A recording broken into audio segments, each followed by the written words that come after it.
माझी एक प्रशासनाला एकच विनंती आहे. आज गोदावरी पट्ट्यातलं पाणी हे अत्यंत जास्त प्रमाणात सुटलं आहे.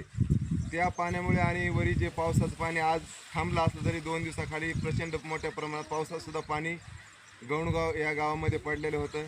व तसेच नदीपात्राचं पाणी ह्या मोठ्या प्रमाणात जमिनीमध्ये शिरलेलं आहे. म्हणजे शेतीमध्ये खूप अतोनांत नुकसान झालेलं आहे. त्यामुळे हे कपाशी बाग ही कपाशी पूर्ण पाण्यामध्ये गेलेली आहे. जवळपास कंबर इतकी गेलेली, म्हणजे शेतकरी पूर्ण पाण्यामध्ये कंबर इतकी, कपाशी पूर्ण पाण्याखाली गेलेली आहे. कपाशीनंतर त्या साईडला तूर आहे बघा, तूरसुद्धा ही मोठ्या प्रमाणात पाण्याखाली गेलेली आहे. म्हणजे आता जर तूर झाली, तुरीच्या नंतर सोयाबीन आहे बघा, पूर्ण आहे अत्यंत पाण्याखाली गेलेलं आहे. म्हणजे यापैकी शेतकऱ्याच्या हातामध्ये काहीच येणार नाही, पीक सगळे हे नष्ट होऊन गेले.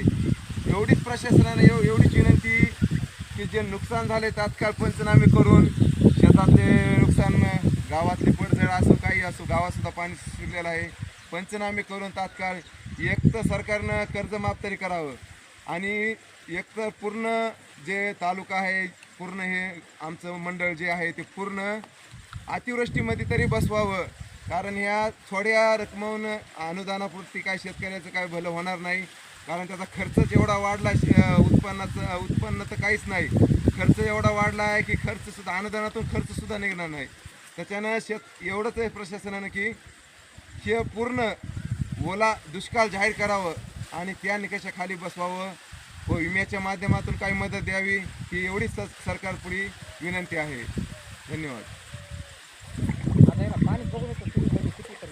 काय जाऊ नका पाय बी घेतलं जमान जनावर आलेलं